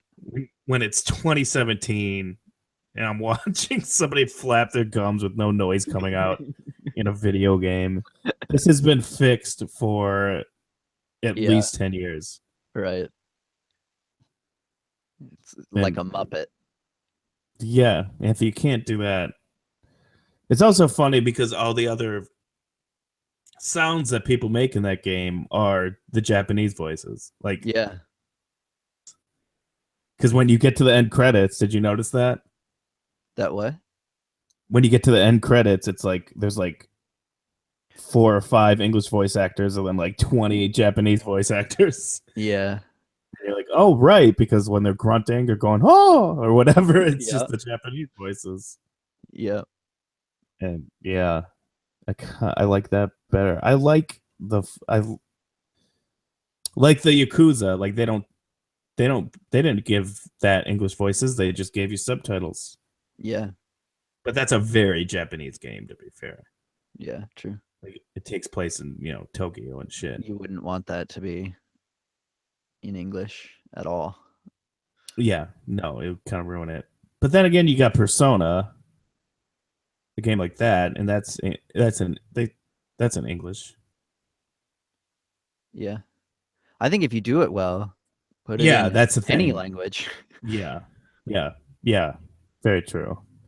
But I mean, I don't know.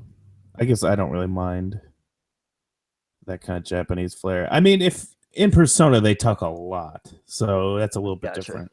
Yeah. They talk a lot in Yakuza too, but Yakuza, I mean, both those games are super Japanese. Uh, but I guess I like it both ways. I like it both ways they did it. Mhm. Yeah, I prefer an option. Yeah, Leave it up to the player. that's true. Although, yeah, when I'm watching Yakuza, I'm like, there's at no point where I'm like, I wish these guys were speaking English. Right. But yeah, it gives it a flavor that's kind of cool Yeah. that you're not used And it to. makes it realer. Like the Yeah. reason I would want to play Zelda that way is the people who were making it made that version and then it got switched. So I want to play the original version mostly. Yeah. And since you fucked up the voices so badly, they're so bad. They're so Yeah. bad. I didn't know Like, what to expect, but yeah. they're pretty dull, like inoffensive Mhm. wise. Like maybe they tamed the voice actors down a little bit. I don't know. They do such a bad job. And Zelda's voice fucking sucks. Yeah, that was like a big one. Like the voice actors probably amazing, give a different role and that'd be a perfect voice, but Sure. Not to harsh on them, right. but yeah. But that like for that character, Mm-hmm. just like it She didn't match sounded like an 80-year-old woman. up. It's fucking bizarre. That drove me nuts. But I don't know. That's not a deal breaker, but it's also I guess the characters in that game don't talk enough where I feel like they would even need English voice actors. I think that's the thing Right. because they talk so rarely. And to make them English is like now you're pigeonholing them as a thing. Like the only like the voices that I maybe thought were, I don't know, closer to what I expected were Gorons. And I don't know Yeah, why, but that's because they were yeah, playing a character. They weren't just doing a voice. It was like "Rrr, rrr, rrr, rrr." yeah. Like they're all having an affectation. True, and the Zoras too, kind of. Yeah. Except for the woman that voiced the main Zora Mifa. was, Yeah. yeah, that was uh, such a soft voice, like too soft. Like I don't know. Well, that's I was okay with that just because it fit the vibe of her character, just being like she's not aggressive, she heals you. Yes, but it was like I agree with that, but at the same time, it was like too far that way. Yeah. Yeah. I get She that. sounded like a baby. Right. Mifa's grace. Yeah. Like she sounded like she was talking to a baby. That's what it was. You know? It's like, are you like a warrior, Yeah. basically? Right. But small complaints for a great game. Yep, of And now course. you can switch the voices, which I will be doing. Yeah. And the other stuff in that DLC, like having the little travel medallion, seems like once Oh yeah. that's there, you Hmm. won't be able to not have it. Like I feel like that's going to change it so much. Just being able to randomly be like, well, I want to come back here. Yes, So I yes, can put this here, go get some arrows, go get whatever, yes. and not dick around with, I just made this little trek. Yeah, that's cool. A couple of those features are like, why weren't these just in the game? Right. Like that, and the thing where it's like where it shows you where you've walked. Yeah, It's like, I mean, I get like adding armor and masks and stuff. totally. Like that makes sense to add that stuff later. But these like gameplay, like small gameplay things, it's like, Yeah. why wasn't that just in it? What is it that hard to figure out how to make a waypoint that you can access? Like, what the Right. fuck? Yeah, but I was wondering too if it was going to remember everywhere I've been before I had it. yeah, is that the It case? it seemed to imply that Yeah, because it said for the past 200 hours, which only makes you mhm. more curious. Like, well, if you had the data there. Yeah, yeah, very true. I mean, Mario Maker has a trail where Mario was, so it's not like the idea wasn't out there. Yeah, they clearly have it baked in if it can do that. Like, it's clearly keeping track. Yeah, or unless they're gonna add it after the fact and it wasn't in there, but who knows? Yeah, I I'd don't know. I'd be curious just because if you're adding it after, there are a lot of people who already have it where it doesn't serve a purpose now, unless I restart it. Because Mhm. it's like the whole point of it, at least the way that I read it, was it'll tell you where you've been so that you don't look for Korok seeds or shrines there. Yeah. I was like, oh, perfect. I would love that. Mhm. But if it doesn't remember where I've been, Yeah. doesn't help me. Yeah, that's a good question. It is a weird thing to add as DLC. Yeah. A very weird thing. Should be an update. Yeah. Should have been in the latest update if they had it ready to go. Yeah. That's true. Strange. I wonder what else are, because this is only part 1 of 2. Mhm. And if they're doing the challenge room, which seems like the the big game edition, Yeah. wonder what the second part of an addition to that would be. I hope it's not just a rehash of the same thing. Like here's another gauntlet. No, I think it's a story-based thing. Oh, I cool. think they announced that it's gonna be like a side story kind of thing. Sweet. I don't know what that'll mean, Yeah. but that sounds okay. Maybe it'll be a post Ganon thing. Yeah, I would that'd be like all that. right. Just like if you add to the story, all you're doing is sandwiching something in before what I already know happens. So Yeah, yeah. it's gonna be weird to make all the pieces tie together. Or maybe what if you're Zelda? Yeah, I would love that. Yeah. What if they do like after Link is taken down, you play Zelda ending up trapped in Ganon? Oh yeah. I think I talked about that on the first episode of this podcast. That Oh, would be really? my dream if they would do that. Oh, yeah, you're right. Yeah, I bet. And you said that I wouldn't doubt if they're doing that. it seems like it would fit if you've got this world that exists already, Yeah. but it's also a huge thing to give you for $20 if it's going to be that big. Unless it's just one basic story, the world is as it is and you got to do this thing. Hmm. But I think my dream would be have a fully functioning game. Yeah, it probably won't be that. It could easily be like a thing they cut Yeah, and then true. they fleshed out a little bit more. Yeah. Um, Could add some more islands. yeah. Discovered an island. A Hmm. volcano happened over in the sea. Yeah. You saw the Last of Us 2 trailer, right? I believe so. The one Oh where wait, she's maybe playing the not. song? Yeah. Yeah. That's a real side note, but I watched that earlier today again. God, that's a good fucking trailer. Yeah. There's that and Red Red Red Dead Redemption Yeah.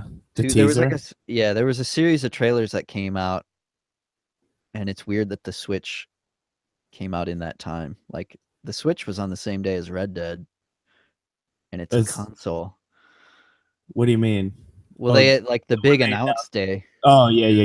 because Yeah. it was like I got up early that day and I was like, oh man, there's 2 video game live streaming things in one day. This is the best Yeah. day ever. Yeah. And then the Red Dead thing was like 30 seconds. Yep. And the I bet Switch that game will console be touch great. thing. Oh Yeah. yeah, I can't wait. Red Dead is the only Rockstar game I ever finished. Red Dead Redemption. Oh really? That might Yeah. be true for me too, It because was I didn't very finish any good. of the Grand Theft Autos, No, but that me I either. finished everything. Like I hunted the fuck out of that place. I didn't finish everything, but I definitely finished the main story. Yeah, But I that was like didn't. the first game like that I feel like I fell in love with. Yeah, it was so good. I can't even put my finger on why it was so much better, but it just was. Yeah, I think part of it was when it came out, like the fact that you could, because stuff that I thought was cool about Skyrim had already kind of been like impressed in me by that Mm. point. Like, oh, look, a beautiful sunset looks just like a real cool vista that you'd look Yeah, out at. yeah. And you have to actually ride your horse. It just feels like you're living instead of playing a game. In Red Dead? Yeah. I mean, you Yeah. could fast travel with the fire eventually. I don't think I ever did that. Yeah, I didn't either. I may have done it once, but I very purposely was like, I just want to play this like I'm playing. I loved riding my horse. Yeah, me too. There's a lot of I love the fucking lasso. Oh yeah. Lasso somebody and drag them. Yeah. Oh, it's a good game. I am excited for Red Dead 2. Do you know when that's coming out? Horrible name. Horrible name. Why are they calling it that? I think they said fall, Okay. which it might get delayed. Who What knows? was before? Was it Red Dead? Because didn't It was they Red had Dead Revival, right? Revolver. It was Red Dead Revolver. Revolver, Red Dead Redemption, and now Red Dead Redemption 2. Yeah, weird. Why don't you call it like Red Dead Revolution? Maybe because it was so good. Red Redemption was so good. Red Dead. I keep saying Yeah. Red. Red. It was so good that they needed to make a direct sequel. That's a bad idea. I love it when they just like add on to names. Me too. Like Arkham Asylum, Arkham City, Arkham Knight. Yeah. Like keep an element of it. Yep. It Going gives it the forward. feel of having its own identity too. Like I hate to bring shit back to Star Wars. I probably do that a lot. But when it's like The Empire Strikes Back, it's not Mhm. Star Wars 2. It's not, I mean, Star Wars is in there, but Yeah. part of the reason that movie's so good is you're like, oh shit, The Empire Strikes Back. Yeah. Great name. I don't need to know. I don't need to be like babied in this and told this is Star Wars. Remember, this part's still also Star Wars. I just don't want people to forget that movie you liked. This is also like that. Yeah. Yeah, I love that. I think that's the way to go. It's not like people don't know it's Star Wars. Right. And even if you're that into it, you'll be only more into it. Yeah. At Yeah. least in my experience, unless your name's shit, I suppose. Yeah, absolutely.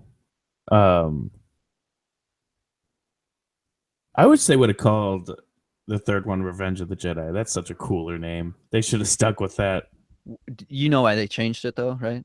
because it doesn't make sense with the how the Jedis operate basically. Right. Yeah. But that's kind of like isn't that kind of what that movie's about? Like No, Luke rides that line. well, it's about the redemption. It's about, at least as far as my judgment of it, is it's about a return instead of a. It's weird that I said return without even thinking Return of the Jedi. I thought you did that on Literally, purpose. no, I did not. That's ironic. It's about like getting back to what they were before all of it, before the council, before anything. Just like get back to the Force as the Force and the, you know, like Yeah.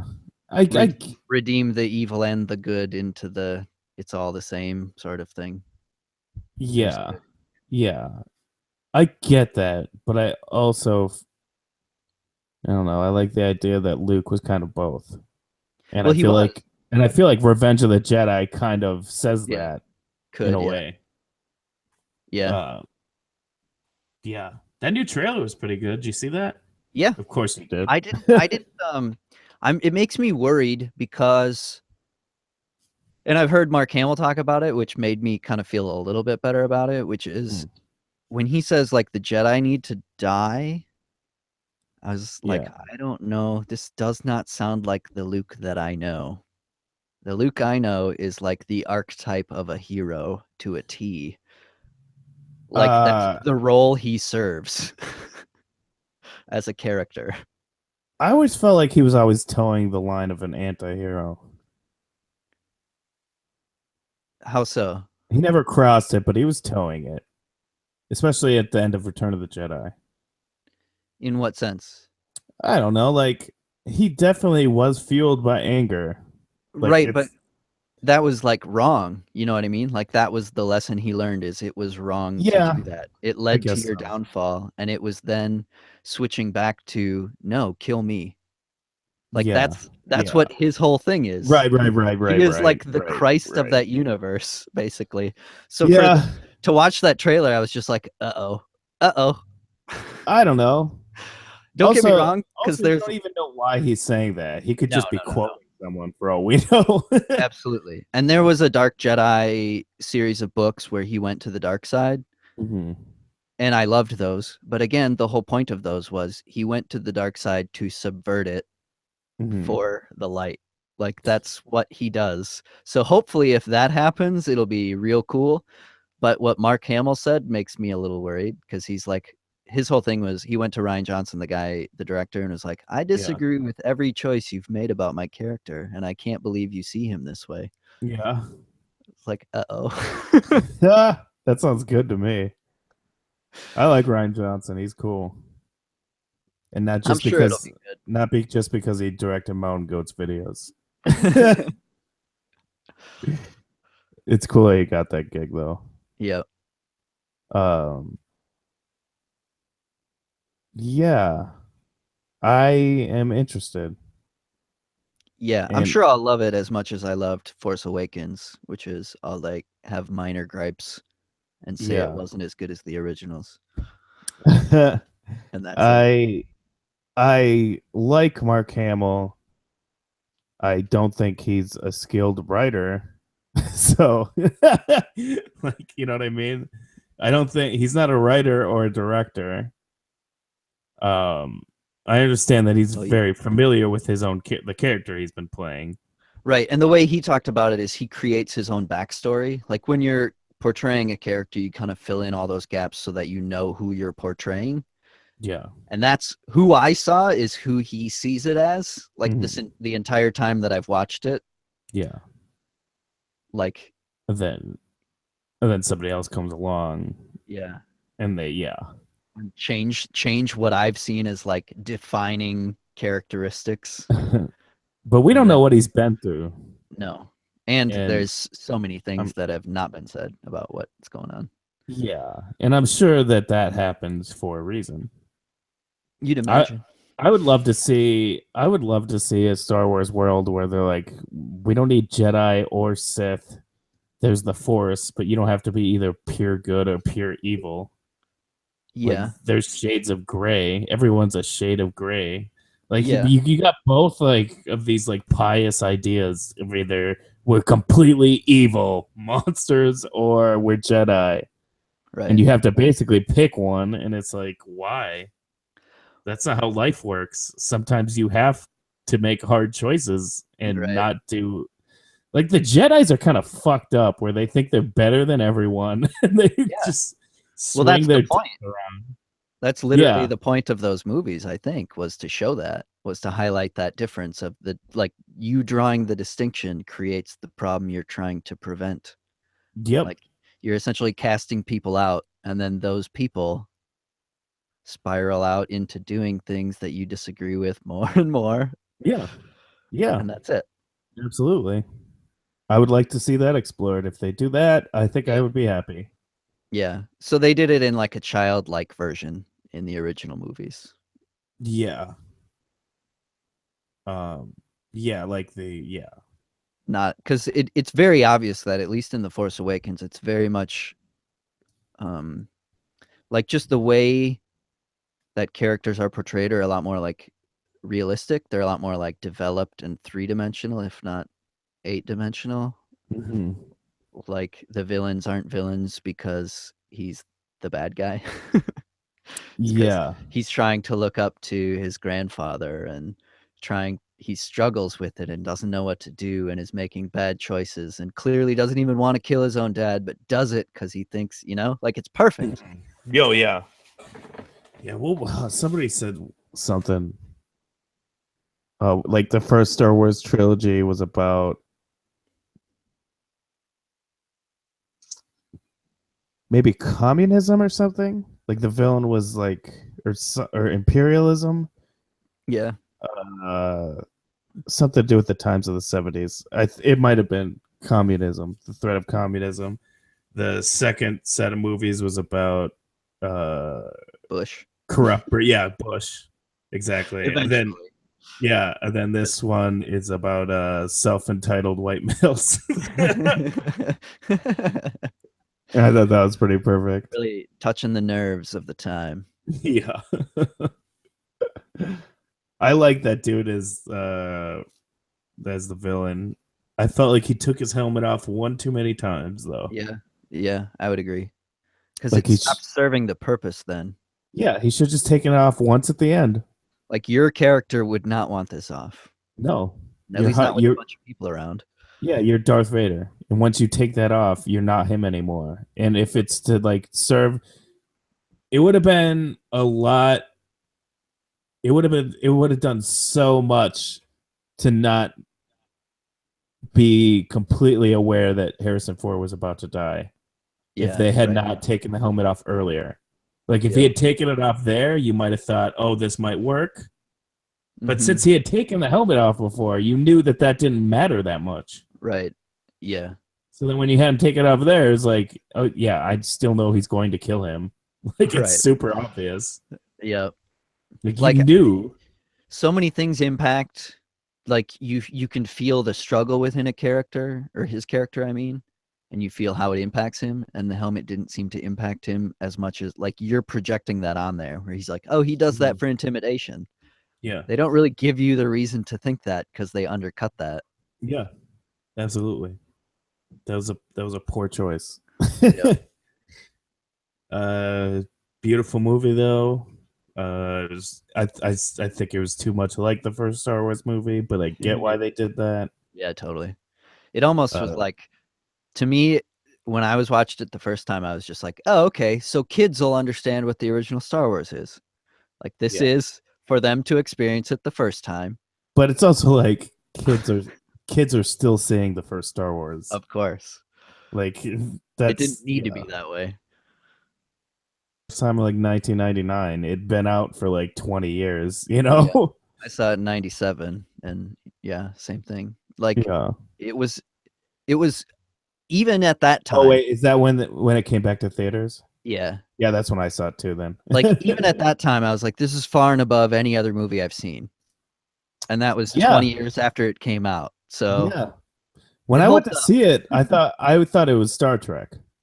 Oh, really? I thought it was like, we're going to go see Star Wars. I'm like, I don't like that show. And my mom was like, no, it's different. And I didn't really believe her. And then we saw it.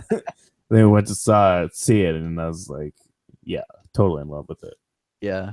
I And then was we on the edge of my seat the entire time. I specifically yeah, it was remember great. because my friend drove us. I went with a friend and his cousins, Hmm. and the dad brought so we were like at their house for like a party or whatever, Hmm. and then his dad drove us, and he was obviously driving drunk because he drove into a light pole in the parking lot. Oh my God. So we were like just like What? casually driving, hanging out, talking, Oh, like good hit seats and Lord. stuff. Yeah, and then he just pulled in, dropped us off at the movie. Whew. What a Was good that way a to remember that. was that an homage to Mark Hamill? He just wanted to like bring it back to reality for Yeah. us. Uh-huh. Oh man. It was funny too because when I went to see it, I loved it, and I was, I was at an age where I didn't really give a shit about like I didn't give a shit what my friends thought. I just liked the things I liked, Yeah. and yet I was very clearly with people who wanted to not like it Yeah. in a sense. Uh-huh. Where I just like, oh, I fucking love everything about this, and I'm surprised I don't know these characters. Like this Yeah. is not how is this not spoiled for me? I know Yeah. some of it. Like I know Darth Vader, I know Luke Hmm. because that permeated through.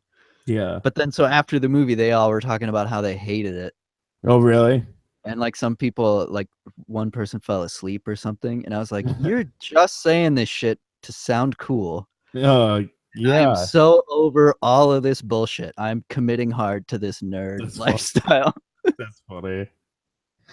That's funny because I went in expecting to hate it because I had seen like a Star Trek episode once and thought it was stupid, Yeah. and and I went in like, oh, I don't want to see this. My mom talked us into it, and and we went and saw it, and I was like, that was fucking awesome. Yeah. I fucking loved it so Yeah. much. I was like, how do you not? Like when they escaped the Death Star and Mhm. she's like Princess Leia's like, it's not over yet. I was like, there's more to this movie? Yeah. I thought for sure credits were coming. And did they release them like every like 2 weeks or something, or every I think it was month? months, Yeah. yeah.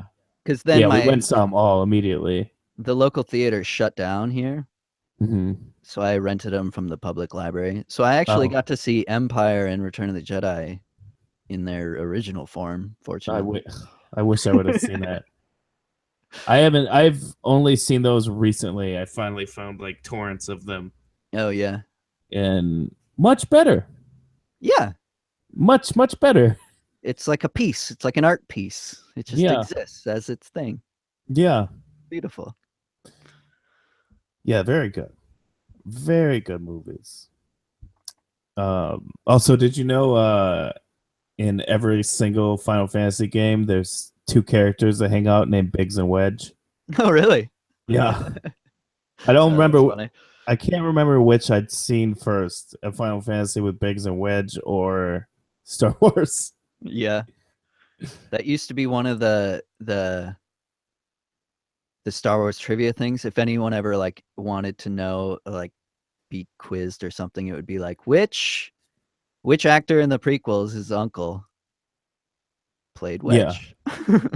Dennis Lawson is the guy who played Wedge. I know way too many of the old actors, but anyway.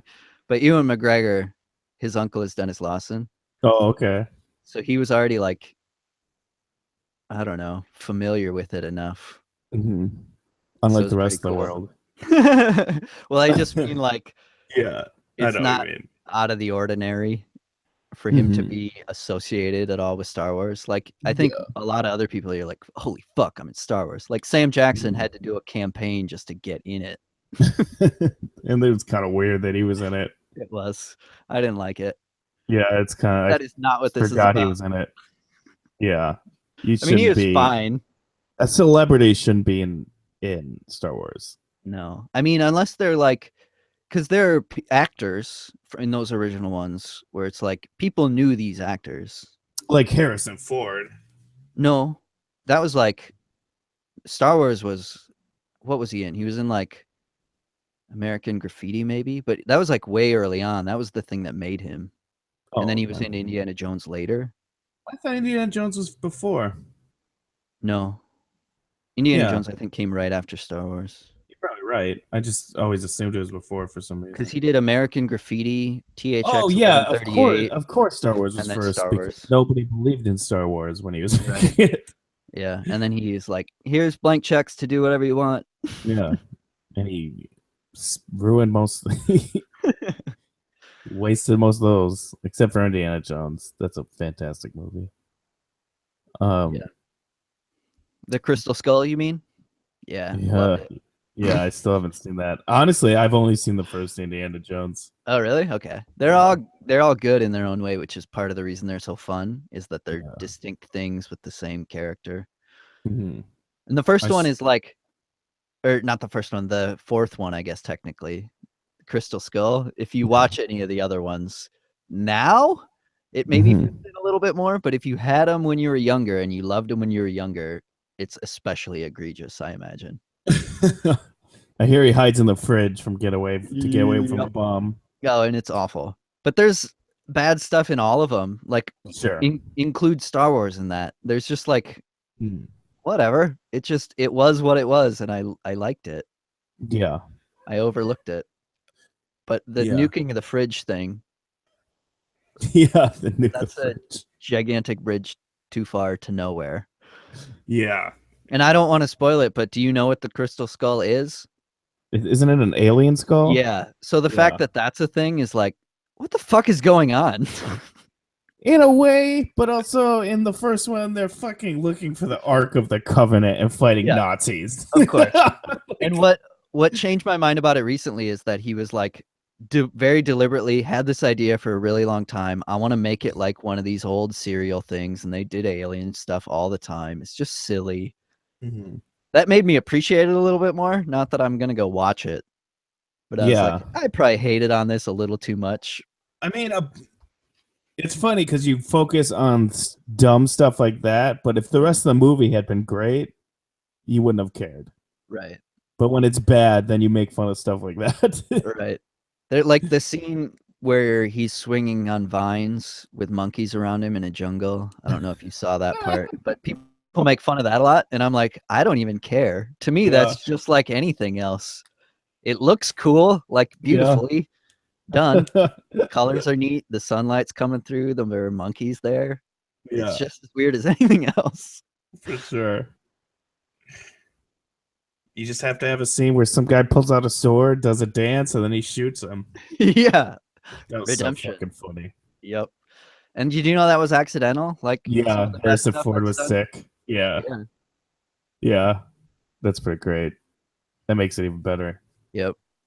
It's Harrison Ford a has a like the "I love you, I know" thing. He has his hand mhm, in a lot of well, iconic improvised stuff, I guess. yeah. I forgot. That's a great line.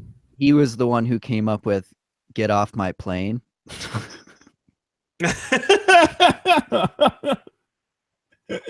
Classic line. Is that Air Force One? Yep. That's what he Get says off at my the end. plane. It's like the epitome.